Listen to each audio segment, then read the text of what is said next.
दिल्ली की यमुना नदी में आज सुबह से जहरीला झाग देखा गया है, लेकिन छठ पूजा के मौके पर वहां पर कई अकीदतमंद डुबकी लगाते और स्नान करते हुए देखे गए।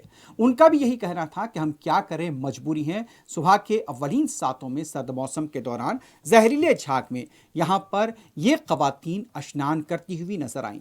जब उनसे पूछा गया कि ये झाग जहरीला है तो उनका कहना था कि हम कर कुछ नहीं सकते, क्योंकि आज के दिन यहाँ पर उन्हें डुबकी लगाना या फिर स्नान करना उनके लिए लाजमी है। अब इन हालात में भी जैसा कि आप देख सकते हैं कि यमुना नदी का नज़ारा, हर तरफ जहरीला झाग फैला हुआ है। इसी वजह से लोगों को वहाँ पर जाने से रोका भी जा रहा है, लेकिन इसके बावजूद भी वहाँ पर कई खवातीन छठ पूजा के मौके पर स्नान करती हुई इसी झाग में नजर आई।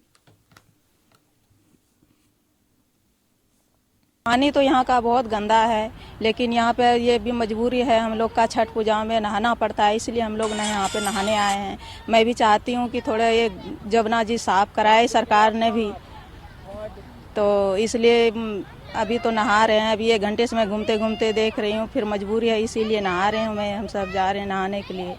लेकिन कुछ बोलो आप सब सरकार को कि कुछ सफाई करे इसमें, कि चाहते हैं बढ़िया से यहाँ पे कुछ लगे, छठ पूजा पे बढ़िया से मनाएगा। बहुत आदमी करते हैं, बिहार का लोग हम सब हैं, बिहारी हैं, तो इसीलिए।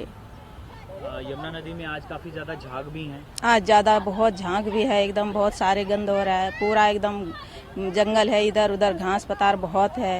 ये भी हो सकती है। हाँ नहीं है क्या? हाँ, बीमारी तो है ही, इसमें डर तो है, फिर क्या करेंगे ना, मजबूरी है, नहाना पड़ रहा है। इसलिए हम बोल रहे हैं कि आप थोड़ा बहुत सफाई आप करवाइए। नहा सकते हैं उसमें, लेकिन नियम है हम सब का कि गंगा में मतलब नहा के जल देना चाहिए। ये सूर्य भगवान का हम सबका व्रत है, सूर्य देव को जब तक नहीं देखेंगे तो हम लोग अर्घ नहीं देते हैं। और ये नियम है, गंगा में खड़ी रह कर को नहा के पूजा मतलब करके अपना देना चाहिए।